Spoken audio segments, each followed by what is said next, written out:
Good evening and welcome to the fifth event in our Winter Words author series. I'm Adrienne Brodeur, Executive Director of Aspen Words. And for those of you who are new to us, we're a Colorado-based literary arts nonprofit and program of the Aspen Institute. Tonight, I'm pleased to be sharing the Zoom screen with my colleague Corbin Cummert of the Aspen Institute's Food and Society program.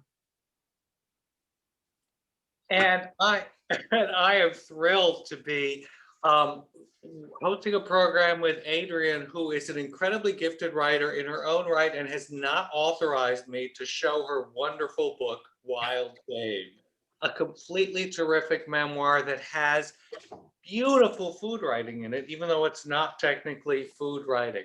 So I urge you all, and she didn't know I was going to do this, but you have to read Adrienne, and you have to read everybody on our panel.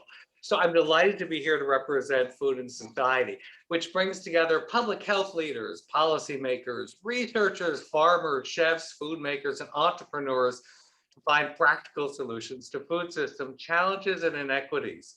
And cooks and writers. It's cooks and writers whose experience, lives, and stories inspire the good work we try to do, and our Conversations on Food Justice series, which we're proud to be presenting with Share Our Strength, No Kid Hungry. Please explore our work and sign up for conversations on our website. Before Corbin introduces our distinguished panelists, I'd like to look ahead to our final event, which will take place on April 13th during National Poetry Month, when we are thrilled to be hosting former U.S. Poet Laureate Billy Collins, dubbed the most popular poet in the country by the New York Times. Billy will be in conversation with Poetry Unbound's Padraig Otwama. And although you're all probably Zoom pros by now, I'd also like to go over a few housekeeping items. We'll be using the chat feature to post links throughout the event. And if you'd like to purchase any of the books by tonight's speaker or any of our other Winter Words authors, please visit our partner indie bookstore, explorebooksellers.com. We've set aside the last few minutes of tonight's hour-long talk for audience questions, and you can submit your questions anytime using the Q&A feature in the toolbar at the bottom of your screen, and our moderator, Dawn Davis, will get to as many as she can. And lastly, Winter Words would not be possible without the generous support of the following people and partners. Thank you to Beth and Josh Mondry and Helen and Wally Obermeyer, our season presenting sponsors, our media partner, the Aspen Times, our grantors, the City of Aspen and Les Dames d'Aspen, and new this year, a very special thank you to our lead corporate sponsor, Book of the Month Club. Thanks also, of course, to the Aspen Words Advisory Board, our members, and to all of you who purchase tickets and passes. It is never too late to become a member, so you can learn more about us by clicking the link in the chat. And now it's my distinct pleasure to introduce tonight's event. As we cross the 1-year threshold of this pandemic, most of us have found ourselves spending more time cooking meals at home. For many of us, food has brought comfort and lent creative opportunities to explore new and heirloom recipes, everything from homemade sourdough loaves to sheet pan dinners. For others, food has been a scarcity during these times.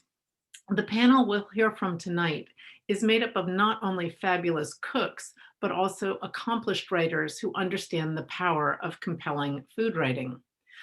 Through the lens of meals prepared and shared with others, we deepen our knowledge of history, heritage, and culture. Their books paint a rich and varied picture of the regional culinary traditions that comprise our shared national table. In addition to providing recipes, these authors offer up meditations on people, foodways, and geographies that nourish and shape us. Over to you, Corbin. Wow. What a pleasure to get to introduce tonight's guests. We are still pinching ourselves that our very first choices said yes and are with us tonight. They're writers who are personal heroes of mine. I bet pretty much everyone in our audience, and if they aren't now, they will be in a couple of minutes. In alphabetical order, Padma Lakshmi is an Emmy-nominated food expert, television producer, host, and New York Times bestselling author. She's the creator of the critically acclaimed Hulu series Taste of the Nation, serves as host and executive producer of Bravo's two-time Emmy-winning series Top Shelf. She's the author of Easy Exotic, Tangy, Tart, Hot and Sweet, whose paperback publishes today, the Encyclopedia of Spices and Herbs, and her best-selling memoir, Love, Loss, and What We Ate. And in August of this year, she'll publish her first children's book, Tomatoes for Neela. Ronni Lundy has chronicled the people of the hillbilly diaspora as a journalist and cookbook author for decades. Her books include Shuck Beans, Stack Cakes, Honest Fried Chicken, the heart and soul of Southern country kitchens, butter beans to blackberries, recipes from a Southern garden, and Victuals, an Appalachian journey with recipes. She'll correct my pronunciation on everything I just said. She's a former restaurant reviewer and music critic for the Courier Journal in Louisville, former editor of Louisville Magazine, and contributes to many national magazines. In 2017, Ronni received a James Beard Award for her book, Victuals. In 2009, she received the Craig Claiborne Lifetime Achievement Award from the Southern Foodways Alliance. You can find her current musings at Our State Magazine and the Oxford American. Toni Tipton-Martin is a culinary journalist and author who uses cultural heritage and cooking to build communities. She's editor-in-chief of Cook's Country by America's Test Kitchen and a 2 times James Beard Award winner for her books on African-American cooking. Her latest, Jubilee, Recipes from 2 Centuries of African-American Cooking, brings to life 125 dishes from the African-American cookbooks in her rare book collection through breathtaking photography and engaging storytelling. It's a James Beard Award winner, earned the IACP Book of the Year Award, and was named Cookbooks You Need for 2020 by the New York Times and by me in The Atlantic. Toni is co-founder and former president of both Southern Foodways Alliance and Foodways Texas. These are all incredibly courageous and beautiful writers. Tonight's conversation will be moderated by Dawn Davis, the new editor-in-chief of Bon Appétit, very exciting to the entire food world, whose first issue is currently on the stands. Before moving to Bon Appétit, Dawn worked in book publishing for over 25 years and published many award-winning and New York Times best-selling books. She was named the 2019 Editor of the Year by Poets and Writers. Welcome, Padma Lakshmi, Ronni Lundy, Toni Tipton-Martin, and Dawn Davis. Thank you.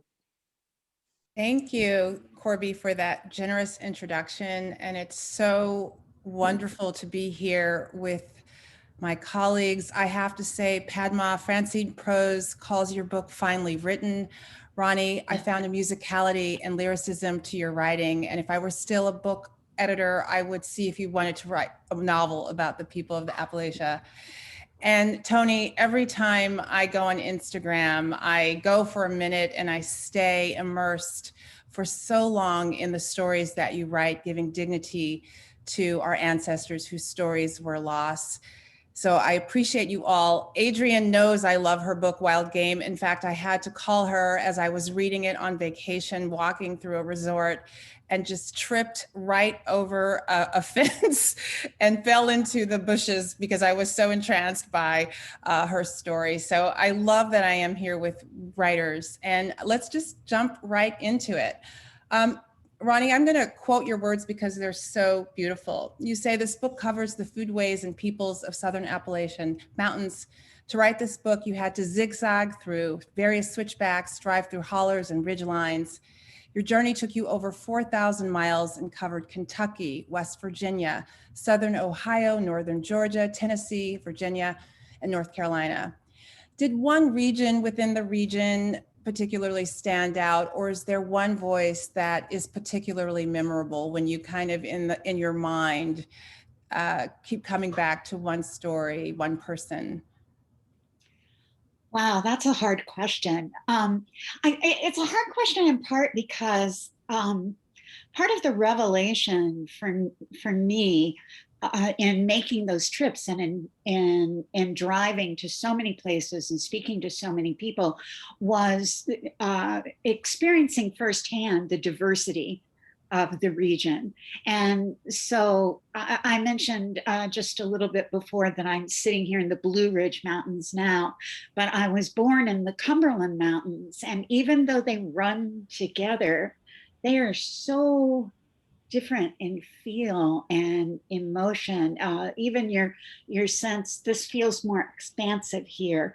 The Cumberlands feel sheltered, more sheltered. But I will say that as I was driving around, I kept repeatedly falling in love with West Virginia.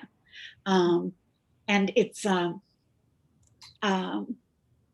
just such a complicated place, and it is sort of this place where that about Appalachia, which is northern, really hits that about Appalachia, which is very southern, and it's just unique and it's wild. It's just incredibly beautiful when it's beautiful, and it's also West Virginia and Eastern Kentucky are the most painful places in the Appalachian Mountains to go, because where they have been destroyed and despoiled, it's devastating. And I guess in thinking about that, I'm thinking about a woman, Wendy Moya, who Ed Lee and I met at a farmer's market. And I started talking to her, and she's multi-generations of Appalachia. And her father, Sid, was, I forget what his work was for so many years, but all he could dream of was retiring and fishing. And when he retired and he went to get his fishing license, he also received a paper telling him what fish he could not eat from what streams, because the streams had been so polluted. And instead of fishing, he devoted the rest of his life to protecting the mountains and fighting for the mountains. And that's just kind of, I don't know, it's just emblematic to me of the contrast and the complexity of the region. And I didn't ever talk to Sid, but his voice is the one in my head. I love that. I love that. Toni, for your book, you also did some traveling, although while I'm sure you encountered plenty of mountains and beautiful scenery, you also did a lot of traveling in archives, particularly for, I'm thinking of Aunt Jemima Code. And so I'd love to hear from you how you used travel to kind of figure out the recipes that you wanted to collect, and how the two books intertwined in terms of where you were able to travel and what recipes you ended up picking and how that journey was for you. Well, that's a fascinating question. Of all of the things that I've been asked before, I had not thought about the work in terms of the actual travel for me. And yet the work represents the migration of African Americans from the very beginnings of enslavement and the Middle Passage through the Caribbean and into the United States. And so the stories that I tell, the people that I meet, and the recipes that I promote all work together to tell a fuller story about African-American food and African-American cooking than has been previously told. We've been primarily pigeonholed as people of the poor South and have not been thought of in terms of people who migrated to the West, for example, or who lived rich agricultural lives in Central California, where we think about, the breadbasket. We don't think about African Americans in terms of the middle class and the kinds of cooking that they performed at work, which would mean that they went wherever there was work.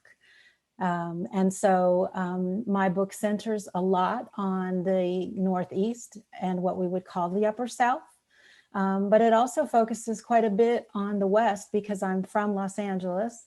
And this work, while it was initially intended to be a piece of investigative journalism, and my desire to tell a fuller story of African-American food history, it turned out to be a personal reckoning and an opportunity for me to validate some of my family's foodways and those of my community that I had previously not been able to verify in traditional written sources. So the work for me is an interesting entanglement of a personal journey that I did not intend to participate in as a journalist. We are not supposed to be part of the story. We are there only as the translators, and that was my initial goal. To answer your question in a more succinct way, I suppose I could say that as a journalist on that journey, looking for voices and real primary sources or people, I discovered that the resources I was looking for were strewn about the United States in various libraries.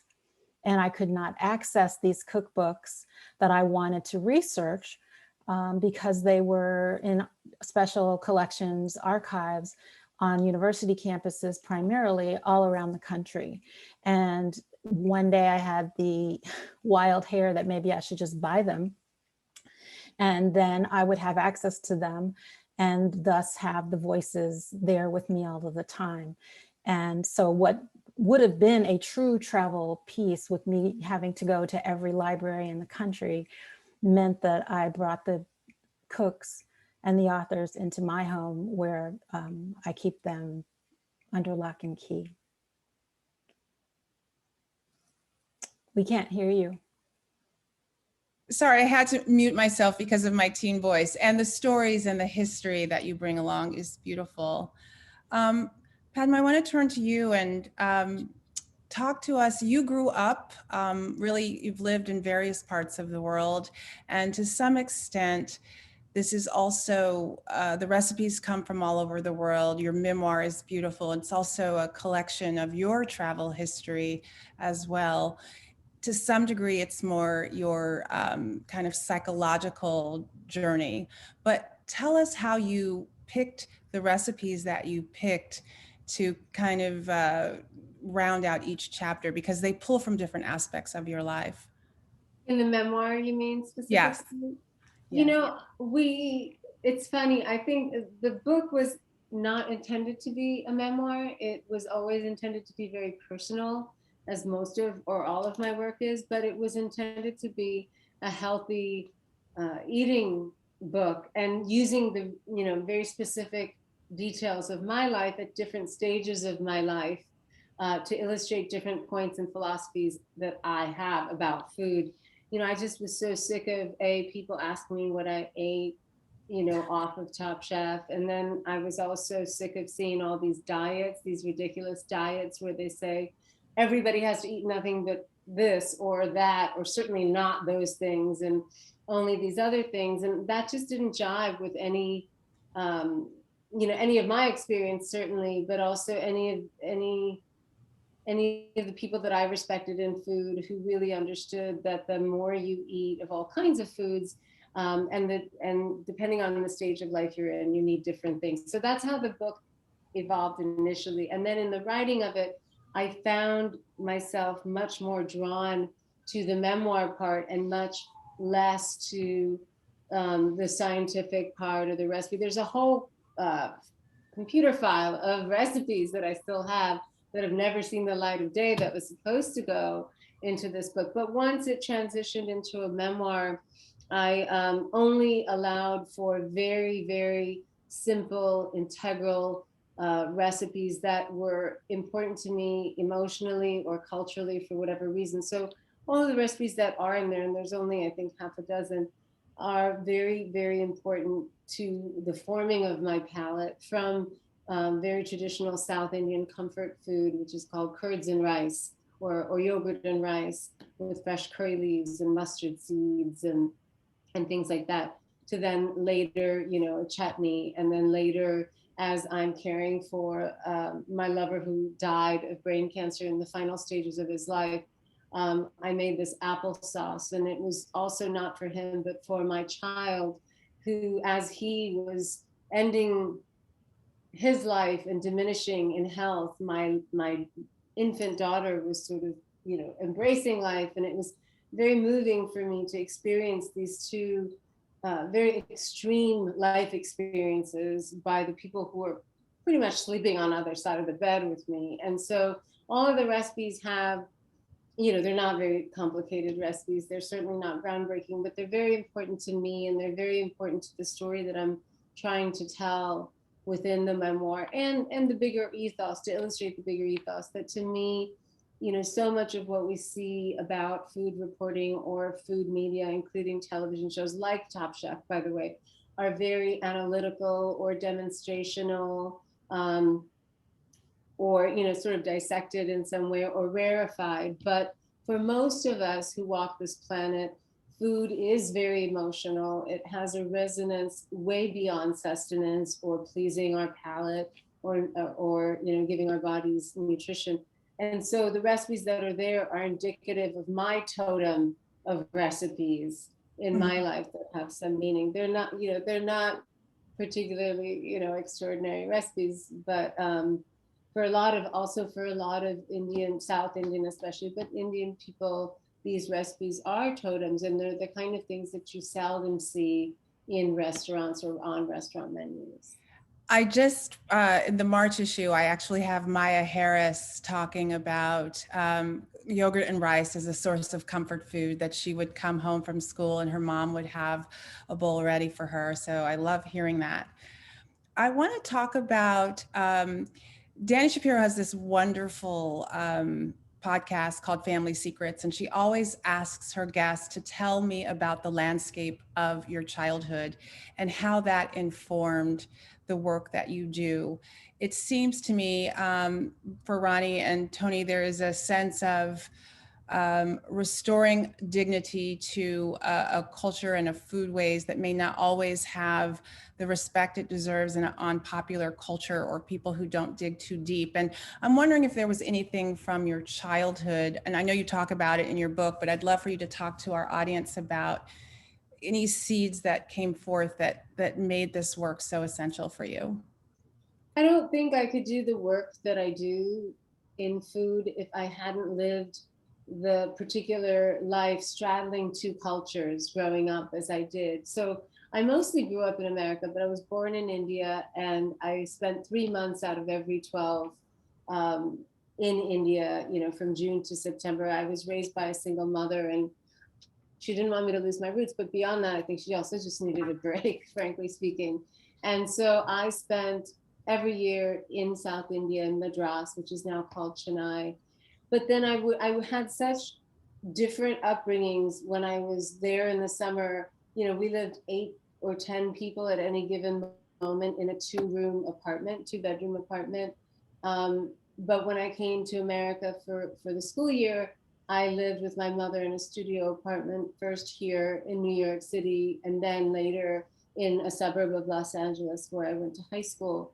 And, you know, I think I learned to cook because I had to cook, because my mother came home, she was a nurse, she's retired, from the hospital at 6:30. And so in order to help her, as a latchkey kid, I would let myself in and I would cook, and I really enjoyed cooking. But in India, I was barely allowed to touch the stove. There was a very strict hierarchy on when you were allowed to do what. Most middle-class Indian families live in a joint family. So in my grandparents' homes, at home, I had my uncle and aunt and their 2 children who were my first cousins, but who functioned as siblings. I slept on the floor with my aunt, who functioned as my sibling because she's only 7 years elder to me. Then we had other people who were constantly, everybody sent their kids to my grandparents' house. So there was always a lot of children. And my grandmother cooked on a 2-burner stove for 10 people. And she had literally a dorm fridge that she barely used. You know, she didn't get her first fridge until she was well into her 30s, and she didn't really know what to do with it. So there, you know, with that many mouths to feed and only 2 burners and no refrigeration, essentially, there was always a lot of cooking. And so I absorbed, not by being taught, but just by watching. My Right. knowledge of spices, I don't think I would have been able to write the encyclopedia if it wasn't for me growing up on that floor of the kitchen with my grandmother and all my aunts, because they just imparted all of that spice knowledge to me. You kind of just absorbed it all. What about you, Toni? We grew up in, I grew up in Los Angeles as well. So I was, in reading your book, trying to figure out where you grew up. And it seems to me that kind of strong middle class, Los Angeles, the elite, the working class mix, we don't get to see so much of it in popular media, especially when we were growing up. I'd love to know how your childhood informed the work that you do. Yeah, it informed it quite a bit, actually, because as you said, that dimension is not represented in the written word very often, if at all. And as long as I was growing up, I wasn't aware of that, right? And you don't know that when you're a youngster, and you're just enjoying life as it is. And so I grew up in a part of town that is this little hilly region that pops up out of the middle of the city, halfway between the LAX airport and the Santa Monica Mountains. And it's called View Park. It was created as a Olympic village originally. And African-American entertainers originally began to settle there and made a way for the rest of us to follow when white flight started to happen. And what that meant is you had this incredible mix of people, some who were migrating from Texas and Louisiana and others from Oklahoma. That was the pattern. And they brought with them those foodways, but it also mixed with those from south of the border because we were so close there. And so, in the summer, the kids, my friends and I would make our own tacos. We'd pool all of our resources, our allowance money. When our parents were gone to work, they would leave, a couple of dollars for us to walk to the store to, buy lunch or, whatever. And so we would fry our own corn tortilla shells to make tacos. And, a different person was responsible for a different part of the meal. And that sense of community rooted in one particular dish stuck with me. And fast forward, the more that I became involved with the food world, that history became foreign to me. It made me feel like an outsider, as if my life and my memories were not valuable, excuse me. And that I didn't have a place. My first years at the Southern Foodways Alliance, seated next to Ronni, were some of the most confusing and yet comforting years of my life, because I realized the diversity of African-American food and culture, and that there were those who were interested in hearing more about that, and those who encouraged me to trust my experiences were authentic. It meant that I didn't know where I was going to turn to prove what I sensed growing up. Layered onto that, my mother is a vegetarian pescatarian.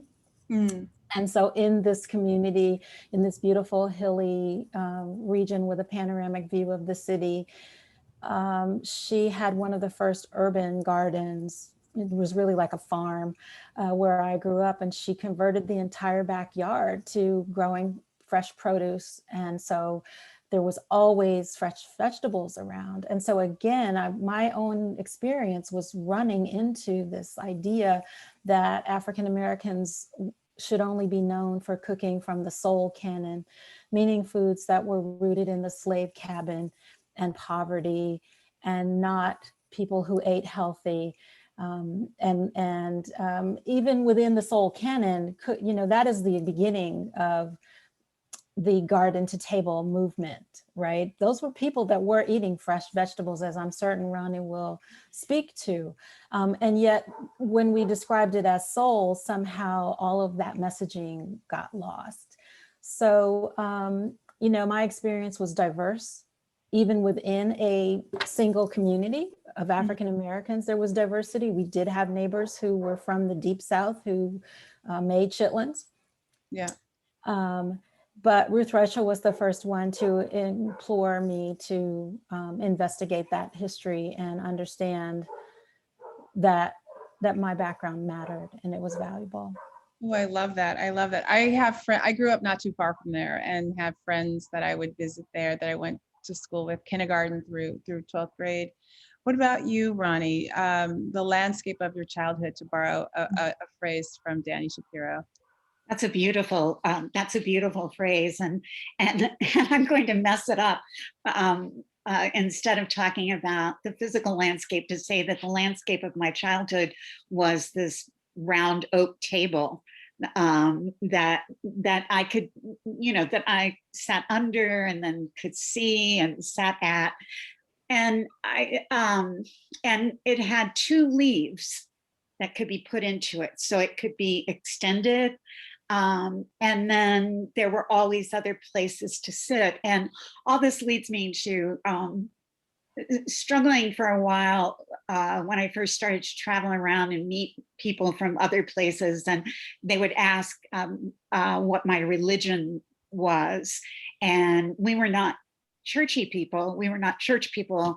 But I finally learned to tell people that I was a loaves and fishes Christian. I was raised to believe that there is always enough for everyone, and that everyone was welcome at our table. My mother, right up until she lived in a single room apartment, always had more beds in her living space than there were people living there. She insisted that I find for her a love seat, a small sofa that could be pulled out to make a single bed, so someone could spend the night with her where she was if they needed to, And so I grew up in this really kind of exciting 2 worlds. I was born in Eastern Kentucky. We moved to Louisville. We moved there so my father could work, and we lived in the west end of Louisville so he could walk to his work, which was at the distilleries there. If you've gone to Kentucky on any of the bourbon tours, you have been in my old neighborhood probably. Although they kind of move everything to the more glamorous neighborhoods, Yeah. So, and then I was also in Corbin, where I came from, where my aunts had a gigantic garden, and we would go fish for catfish, and it was still very much a rural world. And I think since we're talking about writing, I think there is a thing. And I heard Toni describe it and kind of describe it here, and listening to Padma and thinking about coming from another part of the world to this part of the world. I think for writers, there's a gift in being an inside outsider, that you're never, you're not fully of the place that you come from, and yet you're so linked to it, you're so connected to it, that it fascinates you, and it becomes this thing that you write about to tell other people about it. A lot of my writing was to try to correct the never-ending narrative. We won't even mention that horrible book and movie, but the never-ending narrative about Appalachia and Appalachians that is so derogatory and negative. But it also was me writing. It also was me writing to find myself in that landscape, in that place that I came from and was part of, and yet felt outside of. Yeah, I get that. It reminds me, there's a beautiful short story writer, Edward P. Jones, who has a book called Lost in the City. Yes. And he doesn't drive, but he takes the bus, and that outsider insider, he knows the city from, being on the bus and observing people, and he's able to offer it to his reader in such a beautiful, elegant way. I love that. So Padma, you have written 3 books that Encyclopedia of Spices and Herbs. I have these beautiful books all here, Love, Loss, and What We Ate. And you have your Encyclopedia of Spices. They're all so different. So talk to us about the writing process for, how you gear yourself up to write. You said you have a whole computer full of recipes. I'm surprised your publisher hasn't tried to get you to publish them. So how do you decide what's next? And what is your writing process once you've decided what you are going to write? I mean, I am not a quick writer, certainly. Nope. Nobody would accuse me of that. But, a long time, I published my first cookbook, Easy Exotic, in 1999. The sort of title dates itself as well. But I think what I was trying to do in that first little cookbook is what I've always been trying to do, which is make approachable to people culture that is right under their noses. They just don't know it because they haven't walked across the street to meet their neighbors, or maybe they eat that food, but they don't make it at home. And I think in a way, what I'm hearing from Toni, who, by the way, I'm a huge fan of Jubilee. I love the chicken and dumplings in Jubilee. You know that, Toni, but I love all of her work. I love the Jemima Code as well. And I'm so happy to make your acquaintance too, Ronni, because I spent weeks in Louisville and I went on all those bourbon trails that you're talking about, Yes. and off some beaten paths, I hope. But anyway, and so the first cookbook really was a lark. I never imagined a career in food, and I always did love to cook. Even when I was literally 5 years old, I was cooking, and I have burns on my ankles from pulling a stool up to the stove to stir a pot of boiling potatoes that I then, pulled, unfortunately, over all of my toddler legs. And I did not, third-degree burns did not deter me from going back to the stove, which is where I'm most happy and at peace. But I published that first book in 1999, and I didn't publish Tangy Tart Hot and Sweet, which was my second cookbook, until 2007. So I am not of the opinion that you should publish a book every year. I think you should publish when you really have something to say. Otherwise, there are lovely periodicals and blogs now and everything else for them. So by 2007, I felt like I had enough recipes to warrant, things going between hardcovers. And I will say that the ethos of Tangy Tart Hot and Sweet, which is the book that has been reissued 14 years later in paperback, which is kind of a coup for me. I'm very flattered, and that at the same time, I'm kind of a little bit cringy because I hope that it doesn't feel dated and, this reissue. But when the publisher asked me to look at the introduction and rewrite it, I mean, it wasn't like I was trying to shirk my work, but I read it and I said, I wouldn't change a thing. I still believe everything that's in this book. And I'm sorry, I'm happy to add a gratuitous sentence or two, but honestly, it's fine the way it is. I would probably go back and remeasure some things. But, the recipes that are in Tangy Tart Hot and Sweet or Easy Exotic are the recipes of how I believe most people cook. We don't all cook one way all the time. And, I am in television and I wish I could do nothing but write all day long. And if I did, then I would go very deep into a single subject. But for me, these two cookbooks have literally just been a reflection of what I'm cooking for my loved ones at any given moment, whether it's just lunch for my daughter and I, or a big feast for a dinner party or whatever.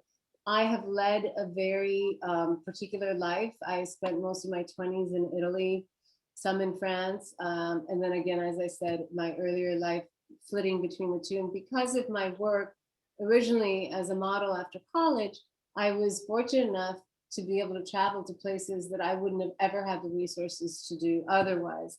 And I think that also has really affected my food knowledge. And, I didn't go to culinary school. I'm not a chef. I've never worked the line. And I wouldn't even consider myself a journalist. I guess I am a food writer, but my point is that my life has lent me the opportunity to absorb whatever I have from wherever I've gone about food. And the culmination of all of that hunting and gathering of information is probably the third book, which is the Encyclopedia of Spices and Herbs.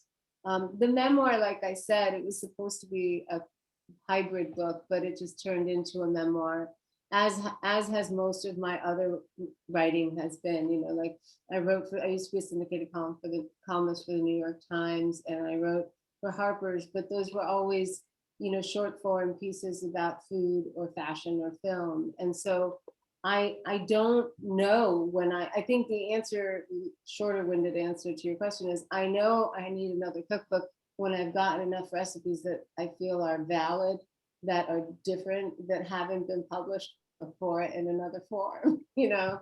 I love that. You'll do it. You'll know when the time is right. You'll know when it's, when you're ready. I had an author who said, I kept calling him for another book, and he said, when I have a great idea, you'll be the first to know. So what about you, Toni? And I think we're running short of time, but Ronni and Toni, I would love to hear about your writing process. I just want to hold up, Jubilee is such a gorgeous book, so beautiful. And I want to hear about the difference in terms of your writing process between your Aunt Jemima Code and Jubilee. Well, I'll try to be brief and say that, you know, my journalism background is really what informs my writing style. So anybody that's interested in journalism can, you know, quickly just research and understand that that's rooted in the 5 W's and understanding who did what, when they did it, why they did it, how they did it. And so the Jemima Code was really built on that framework. As I had been looking for resources to tell a different story about women like my grandmother and the women in my community, these books that I was collecting started telling their own story. And that is the role of a good writer, a good investigative reporter. You go to the scene of the fire without any understanding of what happened there. You know there was a fire, but you're looking for other details, and you may go back to the building with an entirely different story than the one you started with. And so that is certainly the origins of my work, the fact that the books began to tell the story themselves. But what has evolved in terms of my writing style now is I envisioned from those books that a series would spring forth, and that there would be, what I'm doing is intentionally trying to tell a different part of the personality of the Aunt Jemima character. So my philosophy is that African-American women were various parts of our personalities and value systems were concentrated and constructed into this image of the Aunt Jemima, the plantation mammy. What I'm doing is disassembling that and deconstructing that and talking about their individual characteristics separately. So initially I just had to prove to everybody they existed. Yeah. And that's what I did with the Jemima Code, was just give the first line evidence.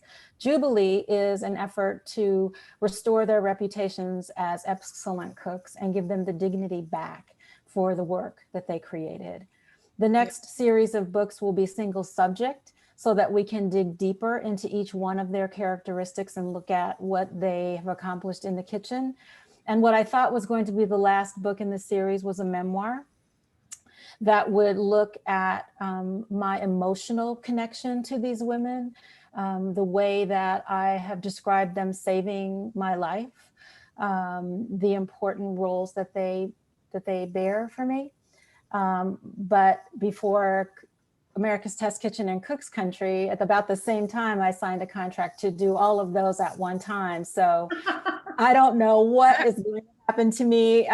Any publishers that are listening, be kind, because the voices all speak for themselves for me. Yeah. I just have to make myself available to listen. But I do really want to just quickly say that both Padma and Ronni have had influential moments.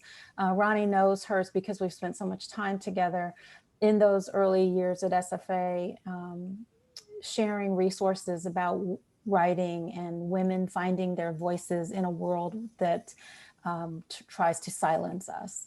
And at about the time I was trying to direct the energy for Jubilee, I was invited to appear on Top Chef. And I don't know if you remember this, Padma, but we had a quiet moment before going on set, and we talked about memoir writing and the importance of telling your story and being authentic to who you are and not to the industry demand. And so I think that speaks to what you just said, that these are recipes that are important to you. And that's what's happened for me, that Jubilee and the Jemima Code, to a different extent, those are the stories that are important for me to tell initially for my own sanity and my own comfort. And that has turned out to be comforting and nurturing to others as well, obviously. That's beautiful. I have found in publishing history that when these women's stories want to get told, they have a way of making it happen. I published a book about Ona Judge, and the author and I kept saying, Ona's at work, Ona's at work. Absolutely. Ronni, we have so many questions, so I would love to hear from Ronni, and I'd love to take at least a couple of questions. So I can do this pretty quickly. Okay. My writing process begins with insatiable curiosity. It may be about a subject, or it may be about something inside of me that I want to dig out and find out why it's there or how it's going to come out. My writing process is flanked on the other side by a deadline. I'm like Toni, I'm a journalist, and it always helps me to have someone going, get this in. And my writing process right now, as I too am trying to work on memoir, my process right now consists of about every 2.5 to 3 weeks, I get a phone call from Toni saying, what have you written? What have you done? Everybody needs a writing group. Everyone needs Love that. I love that. I'm going to go to the questions while I look through them. Padma, if you want to hold up your book, Tangy, I think it's out today. I'd love for them to Yes, thank you very much. That's very kind of you. Yeah. Happy birthday, book. It's Happy gorgeous. birthday. I don't think I look that different, do I? Maybe a lot less makeup on. Oh, you look fabulous, dear. You always look fabulous. Okay, we'll do rapid fire on these if we can. First question, what is a dish that immediately transports you back to your childhood? Why don't we start with you, Ronni, since you were the last go round? Chuck beans. They're dried, they're green beans that are strung up in the summer, and they're dried, and then they're reconstituted in the winter. And the first time I spent Christmas and New Year's away from home, my aunt packed them up and sent them to me in New Mexico. And I cooked them, and it was like having my family again. Is there a recipe for it in? Oh, yes. In fact, there's a beautiful photograph in there too. It's a gorgeous book. Oh, yes. That's Johnny Autry and his wife, Charlotte, who was the food stylist. Can't say enough things about them. It's like he lived in my mind. It's like they both did. Toni, what about you? A dish that transports you immediately back to your childhood and makes you smile? Oh, I've already said, and I'm often saying that it's tacos. Oh, I love tacos. Yeah, I could eat tacos of every kind, and now I'm making them with vegetables only, and it's perfectly fine and delicious, just as much as it was when there was ground beef or picadillo or something in them. When I moved to New York with 3 friends from California, we would literally, this was back in the late 80s, we would look for tacos all over. And if we found one, we would all call I don't even think there were cell phones back then. We found tacos. Padma, what about you? A dish? Is it the yogurt and rice dish? Yes, I think it's yogurt rice, honestly. And it's in Love Lost and What We Ate. It's either the yogurt rice or the khichdi, which is also in here. And both of those, one is cold, one is hot. They're both rice-based dishes. Khichdi is a porridge of rice and lentils. In my case, I add a lot of vegetables to it. And it is the first food that we give in Hindu practice to a baby's first food ceremony. It's called the Annaprasanam. And at about 4 to 6 months somewhere, there's a whole religious ceremony that takes place where you give the child its first solid food not mother's milk. And so khichdi is what it is, really. It's a pap of lentils and rice, or the yogurt rice, which is a cheap way to feed a lot of screaming kids in India. I love that. The question, if anyone self-published, I don't believe any of you did, so I'm going to skip that question unless I'm wrong. I can speak to it if you don't mind. I would love to actually take that. Sure. So some people are aware that even though I have this long history in the food world, I had difficulty finding a publisher and an agent for the Jemima Code. And so the opportunity presented itself for me to self-publish using the internet. So I created a blog first, and I've spoken often and loudly about being a journalist and not writing in the first person. So that was a real challenge for me, but I felt like that was the opportunity for my voice to be heard and for it to be unvarnished and to be unencumbered. And so I published, I took the Jemima Code to the internet. I published every Wednesday because that was food day. And I was still oriented that way as a food writer. And I assured my readers that, or followers that if we grew our tribe and a village of people became interested in these authors and their subjects, their recipes and their stories, then maybe we would be able to go together to a publisher to lobby on behalf of this potential book. And along the way, the University of Texas Press came to me and said, we want to publish that book under two conditions.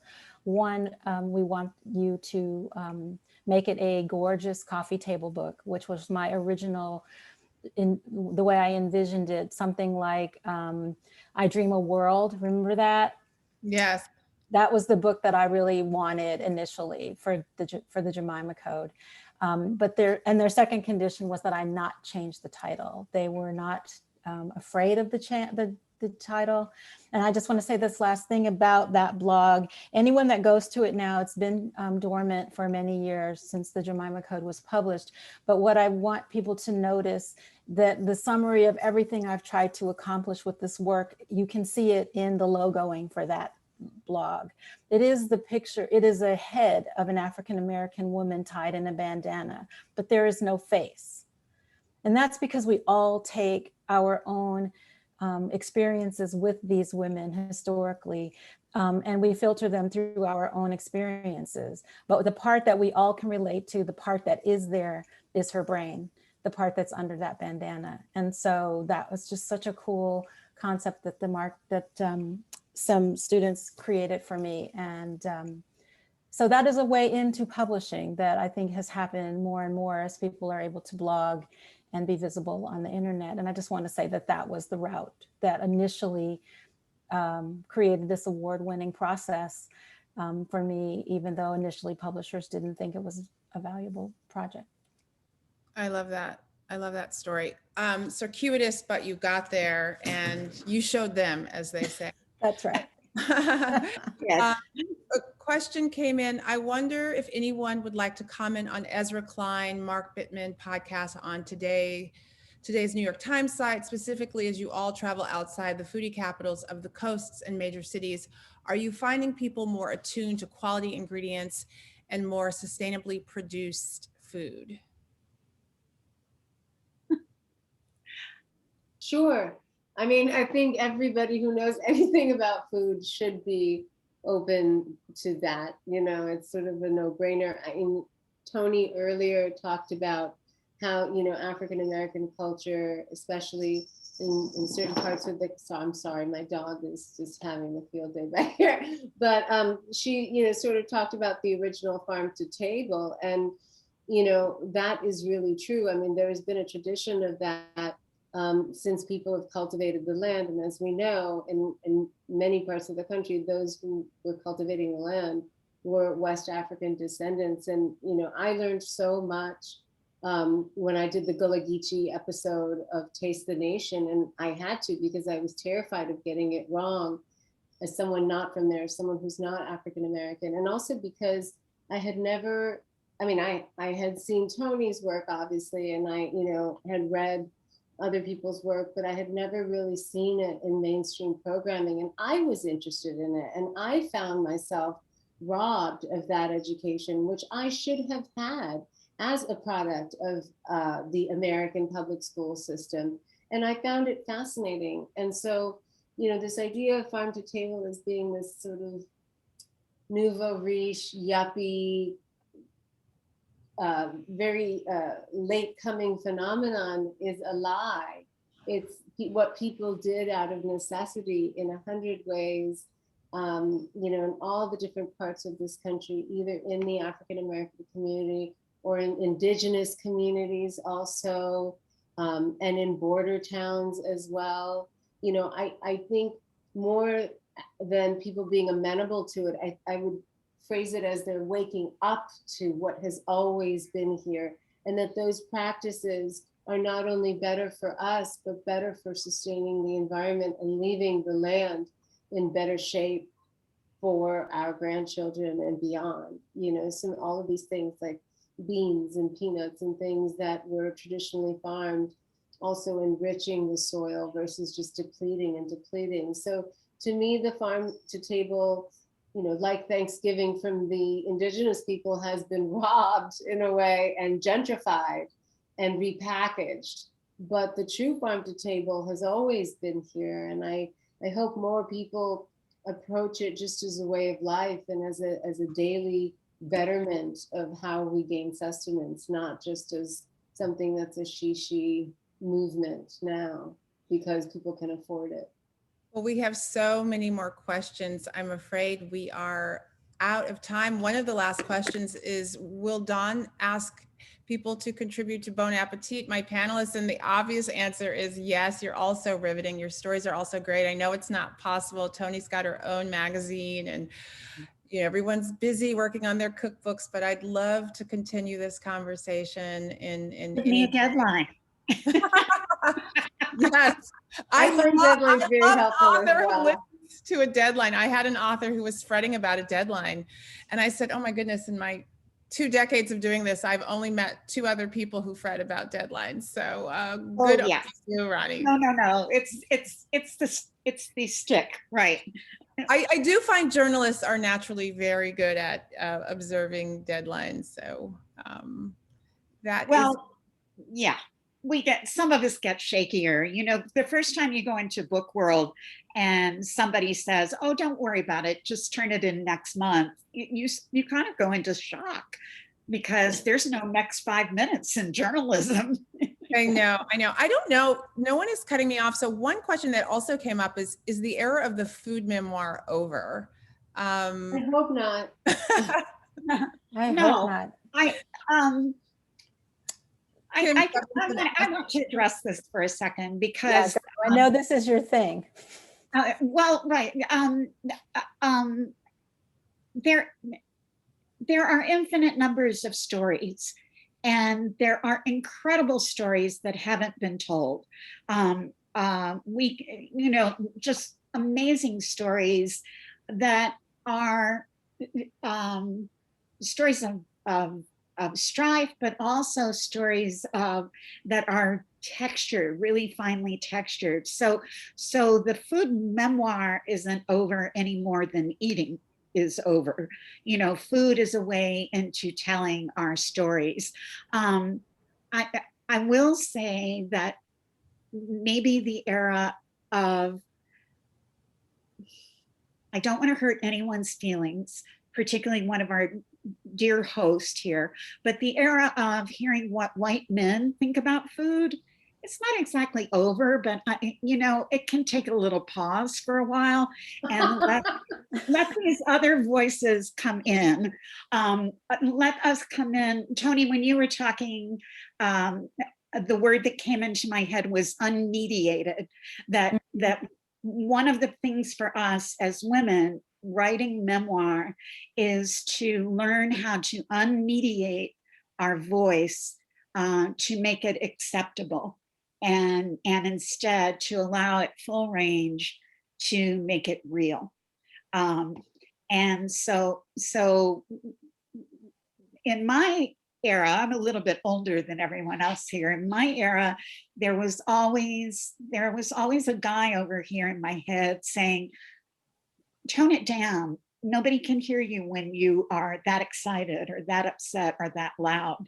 So I think that we're just entering into a whole new era of memoir. I think women are just discovering our voices. African Americans, indigenous people are just being allowed their voices. And there's so much going on. I want to hold up a book. Can you all see this? It's called Made to Explode by Sandra Beasley. And I picked it up in the pause before we came back on. I just got it in the mail. This is this amazing young Native American woman from the East Coast, grew up in Richmond. And this is her memoir with food in poetry. And it's unbelievable. Wow. I mean, I'm just like, I was reading this and I was just shaking. It's so incredible. So incredible. Made to Explode? Made to Explode. Sandra Beasley. I know. I'm never going to be able to write my memoir because Padma took the best title of all, right? But yes, it's a great title. Even my husband picked it up as I was preparing. He's like, what a great title. Yes. Oh, unreal. Thank you. Well, the reason none of us have popped in to stop you is we don't want this conversation to end. This has been absolutely incredible and fascinating. Dawn, Padma, Toni, Ronni, thank you so much for your time and wisdom and for your contributions both to the culinary and literary worlds and for taking us on this really delicious journey. Thanks to all of you for joining us and zooming in tonight. We hope you enjoyed the conversation, and please pick up copies of these beautiful books by clicking the link in the chat. Lastly, please don't forget to join us for our final Winter Words event on April 13th, when we will celebrate National Poetry Month with beloved poet Billy Collins in conversation with Padraig Otwama. And note, since Padraig will be calling in from Ireland, that event will take place at noon Mountain Time, 2 p.m. Eastern Time. Thanks again, everyone. Stay well. See you next time, and good night. Thank you so much. Thank you. Thank you. Thank you very much. And welcome aboard, John. Good luck. We're all rooting for you. Oh, I appreciate that. Absolutely. I appreciate it all. Thank you. Okay, Bye. bye. Nice to see you all.